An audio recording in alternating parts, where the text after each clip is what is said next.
घरात कुठलेही नियम मोडलेले मला चालणार नाहीत। मी तुमचा कोणताही नियम मोडून राहिले नाही आणि मला तुमचा कोणताही नियम लागू पडत नाही। मला जे वाटलं ते मी केलं आणि मी करून राहणार। ए हिला जरा समजाव गे। हे सांगायचं ते मला सांगा ना तुम्ही। यात हे डबे चेक करा। यात मी बनवून आणलेली भाजी आहे। आधी तिने आणलेली होती फ्रीजच्या खालच्या कप्प्यात ठेवलेली होती। ती मी घरी नेली। माझ्या घरचं तिखट तेल पाणी वापरून मी बनवली माझ्या गॅसवर। तुमचा गॅस पण मी वापरून नाही राहील तरी मलाच बोलून राहिलात तुम्ही। आणि या खालच्या कप्प्यात ना चपाती आहे आणि हे मी त्या दोघांसाठी बनवून आणलेलं आहे। आदिती हे घ्या डबे तुमच्यासाठी आणले।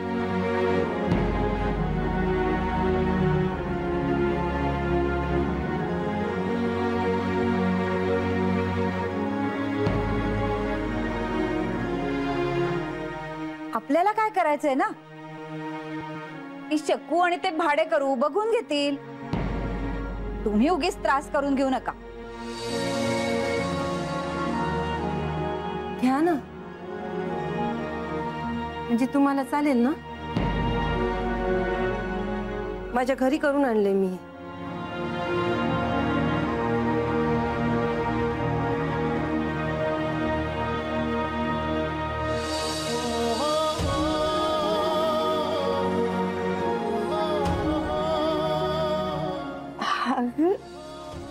हे समजा कशासाठी?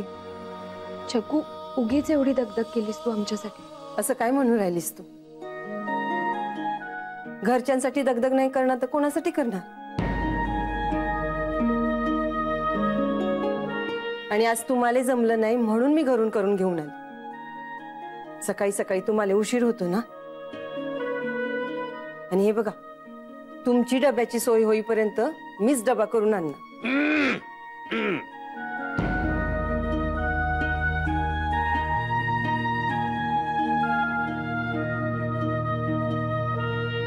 काका हे तुम्ही परत केलेले डिपॉझिटचे पैसे आता आम्ही इथे राहतोय मग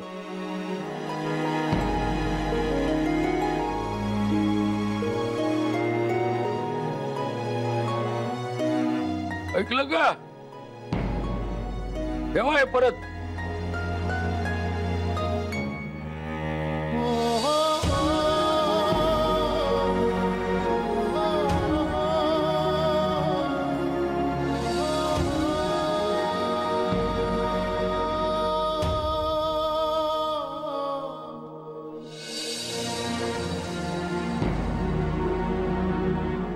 येतो आम्ही।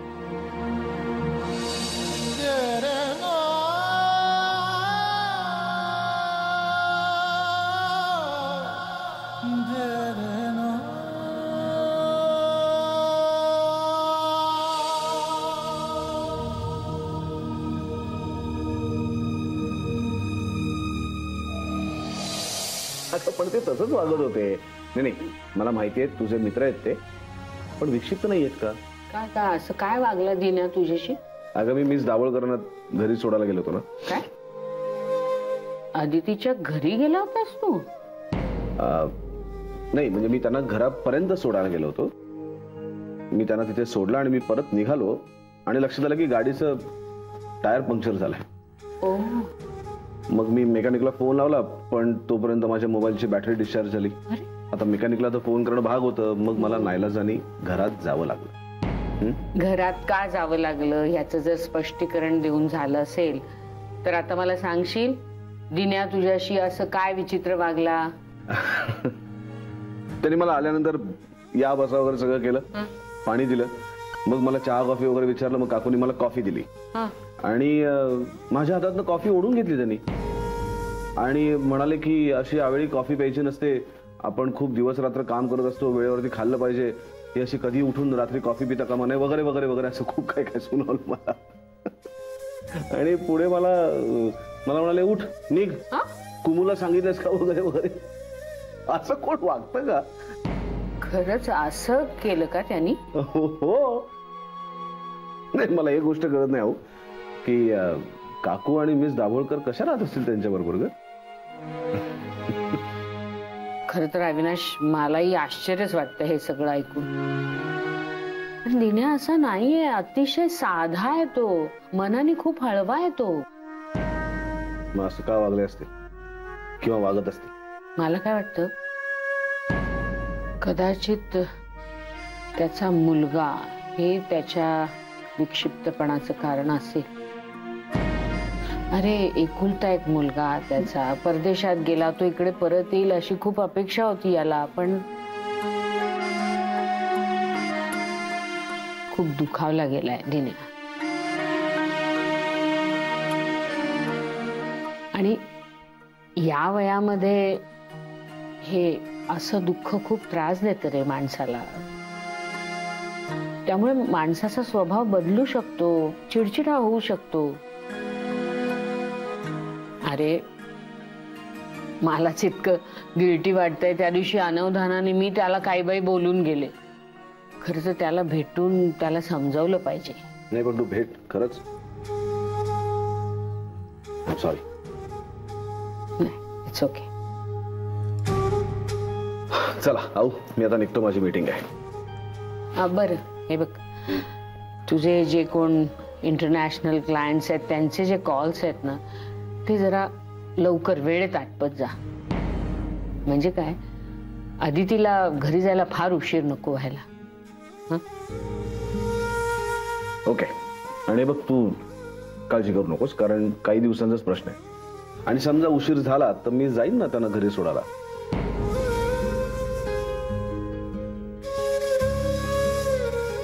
असं मी सांगते म्हणून जाशील सोडायला, का तुला जावंसं वाटतं म्हणून जाशील?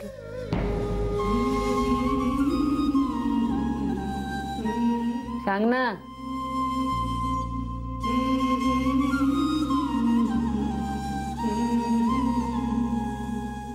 निघतो मी निघतो. तुझं चालू दे.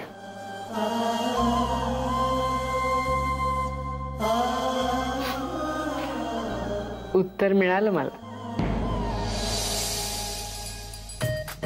नंदिनी, आऊनी कशाला बोलवलं असेल का आपल्याला? नाही हो, देवालाच ठाऊक.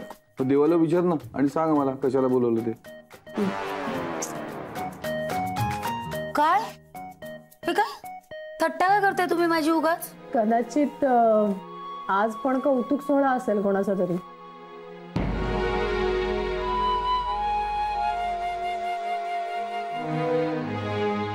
कोणाचंही कौतुक झालं तरी मी खुश आहे. हो, मग वाजवत बस टाळ्या. प्लीज भांडू नका. भांडून काय होणार आहे? आता आई साहेब आल्यावर कळेल कशाला बोलवलंय ते. इथे तरी जरा शांतता राखा. वहिनी साहेब येतील एवढ्यात. हा नवरे, मला जरा सांगाल का, आऊ साहेबांनी सगळ्यांना अचानक इथे का बरं बोलवलंय? कशाला म्हणजे? हे बघा, ते कॉन्फिडेन्शियल आहे, मी सांगू शकत नाही. तुम्हाला तरी माहिती आहे का? नाही, मला सगळं माहिती असतं. कारण ऑफिसमध्ये कोणतीही गोष्ट सर आधी मला सांगतात आणि कोणतीही गोष्ट तुमच्यापर्यंत पोहोचण्याआधी मला माहिती असते. अरे काय तुमचं चाललंय? नवरे, तुम्ही सांगा बरं आता सगळ्यांना तुम्हाला जे माहिती आहे ते. नाही सांगाच तुम्ही. अरे कळू दे सगळ्यांना, नवरे काय चीज आहे. आणि आता ह्या पुढे एक शब्द कोणी बोलाल ना नवऱ्यांना तर याद राखा. अरे काही सिनियरिटी, काही रिस्पेक्ट काही आहे की नाही? किती जुने एम्प्लॉई आहेत ते. रजनी मॅडम, हे जे काही गेलेत ना ते उगाच नाही गेलेले. मला काही कळत नाही. हा, हे बघा, पण मी सांगू शकत नाही. पण एवढं मात्र सांगू शकेन की तुमच्या कामाविषयी आणि कंपनीच्या प्रगतीविषयी बोलण्यासाठी तुम्हाला बोलवलं असेल. असेल म्हणजे? असेल नाही, तेच बोलण्यासाठी बोलवलंय. मी सांगू का मी कशासाठी बोलवले ते? नाही, मी सगळ्यांना कल्पना दिली आहे त्याची. कसली? हेच की तुम्ही कंपनीच्या प्रगतीविषयी बोलणार आहात. नाही, मी आज कंपनीच्या प्रगतीविषयी नाही बोलणार आहे, तर तुमच्या सगळ्यांच्या पर्सनल प्रगतीविषयी बोलणार आहे.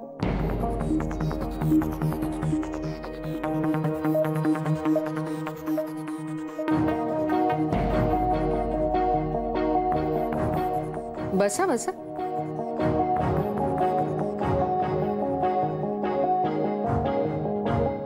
यंदा 21 जूनला काय होतं?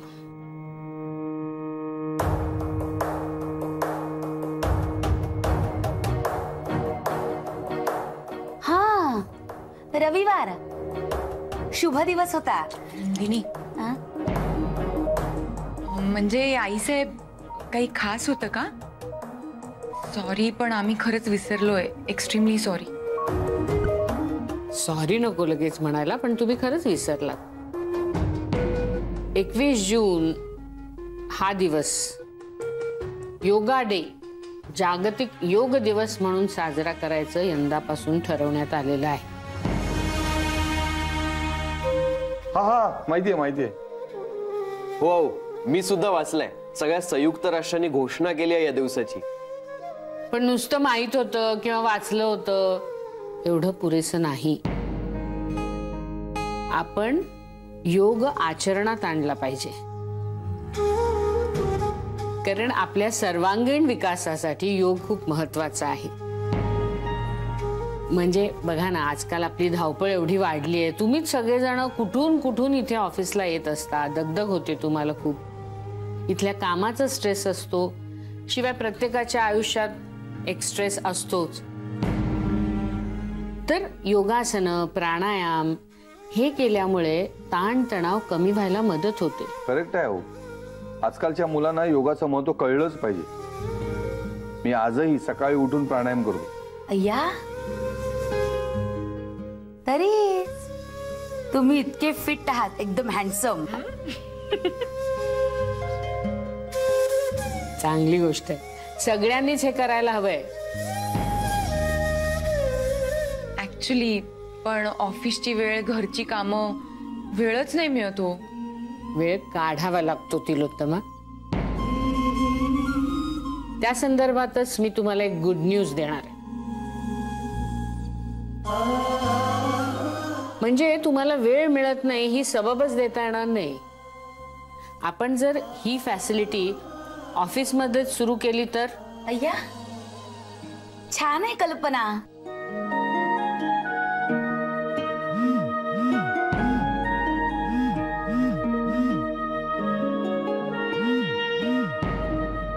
काय अदिती? हो आई साहेब, खरंच खूप मस्त आयडिया. Thank you so much. हो ना. तुम्ही ऑफिसमध्ये आल्यानंतर योग प्राणायाम करू शकता. त्यासाठी जागेची व्यवस्था केली जाईल. काय नवरे? हो, मी करतो व्यवस्था. नुसती व्यवस्था करू नका, तुम्ही सुद्धा व्यायाम करा. आणि तशीच गरज वाटली ना तर आपण योग शिक्षकही नेमू शकतो. हो, नाही, ही छान कल्पना आहे. म्हणजे नवरे, तुम्हाला ही कॉन्फिडेन्शियल बातमी माहिती नव्हती? नाही, नवरेंना याच्याबद्दल माहिती नव्हतं, पण एका अर्थी नवरेंचं म्हणणं बरोबर होतं. मी कंपनीच्या प्रगतीविषयीच बोलले ना शेवटी. कारण काय, योगासनं, प्राणायाम याच्यामुळे मनावरचा ताण कमी होतो. ताण कमी झाला की कामातली एफिशियन्सी वाढते, आणि एफिशियन्सी वाढली की कंपनीची प्रगती होते. काय अमितराव, कळलं का? ऑफिस मधलं मला सगळं माहिती असतं.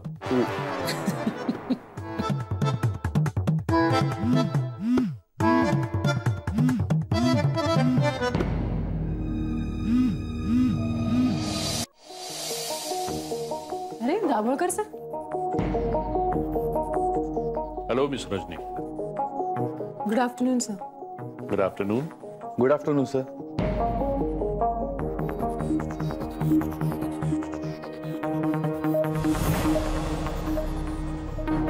मिस अदिती, तब्येत कशी आहे आता तुमची?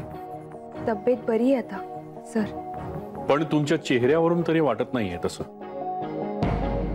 तुमच्या घरचे नीट काळजी घेतात ना तुमची? माझ्या घरचे माझी खूप चांगली काळजी घेतात.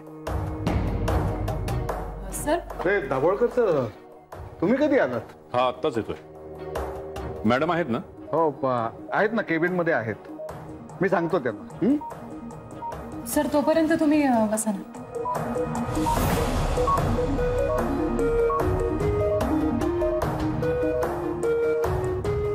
Good afternoon sir. एक्सक्यूज मी.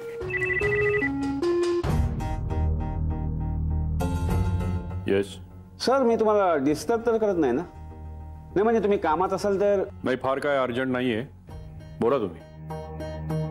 सर, आपल्या प्रोजेक्टच्या संदर्भात जवळजवळ सगळं फायनल झालंय. हो, त्या संदर्भातच बोलायचं होतं. तुम्ही त्या 2 मुलांना कधी भेटू शकाल? तुम्ही जर सगळं फायनल बघितलं असेल तर उद्याच. Okay sir. मी टोकन अमाऊंट घेऊन येतो.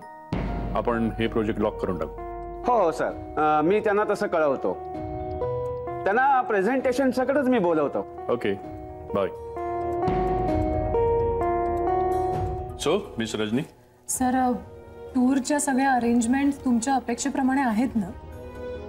ऍब्सोल्युटली. आणि तुम्ही असताना मला काहीच काळजी नाही.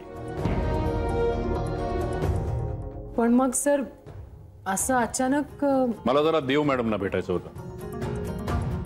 आणि त्यानंतर मी अर्थात तुम्हाला भेटणार आहेच.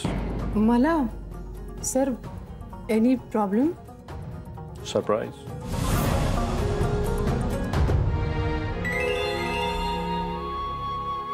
Excuse me. हा बोल. गुड न्यूज आहे मित्रा. हो हो, हळू हळू. तुला कळलं ना तर तू सुद्धा जोराने ओरडशील. काय काय झालं? अरे सगळं फायनल झालंय. आपल्याला उद्या टोकन मिळते. पटापट काम सुरू करायचंय. काय?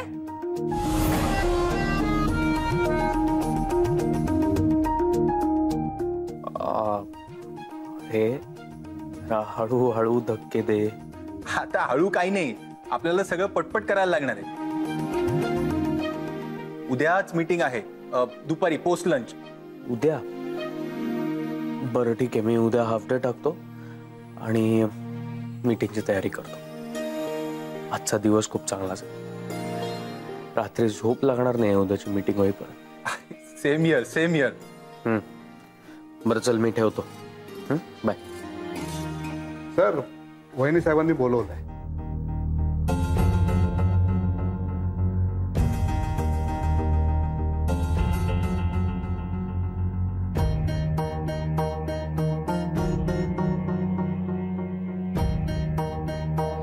दाभोळकर साहेब, आज असे अचानक? नाही, मी असा विचार केला की आता आपलं बिझनेस रिलेशन इतकं फॉर्मल राहिलेलं नाहीये. So without appointment. ऑफकोर्स. तुम्ही कधी येऊ शकता देव टूर्स मध्ये. You are most welcome. Thank you. पण तरी काही विशेष? नाही, तसं माझं काम आहेच थोडंसं तुमच्याकडे. तुम्हाला माहितीच आहे की पुढल्या आठवड्यामध्ये आमच्या ऑफिसची टूर जाते. देव टूर्सनी ते ऑर्गनाईज केलंय. आणि नाव वी रिअलाइज की देव टूर्स बरोबर कॉन्ट्रॅक्ट केल्यानं आमचा खूप फायदा झालाय. थँक्यू. मॅडम, आता मुख्य काम म्हणजे ज्याच्यासाठी मी इथे आलेलो आहे. तुमच्या टीमनं खूप चांगलं काम केलंय. मी खूप खुश आहे त्यांच्या कामावरती. आणि मला त्यांचं कौतुक करावं असं वाटलं म्हणून मी हे गिफ्ट आणलंय त्यांना द्यायला. So if you don't mind. Great.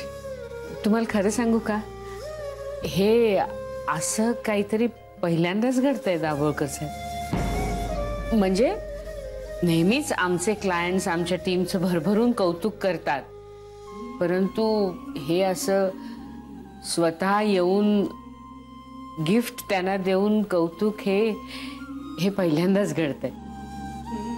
त्यामुळे मला असं वाटतं की मी त्यांना हे गिफ्ट देण्यापेक्षा तुम्ही स्वतःच ते द्यावं, कारण थेट तुमच्याकडूनच त्यांचं कौतुक झालं ना तर जास्त बरं असं मला वाटतं. ओके.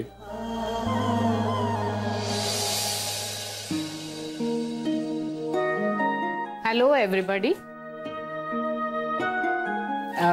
मला थोडं बोलायचंय तुमच्या सगळ्यांशीच. दाभोळकर साहेबांना तुम्ही सगळे ओळखताच. ते आपल्या कंपनीशी पुन्हा एकदा जोडले गेलेले आहेत आणि आपण त्यांच्यासाठी जी टूर ऑर्गनाईज केली आहे ती पुढच्याच आठवड्यात जाते. आणि त्या प्रोजेक्टवर रजनी आणि जयनी खूप मेहनत घेतलेली आहे. तर दाभोळकर साहेब स्वतः त्यांचं कौतुक करण्यासाठी आज इथे आलेले.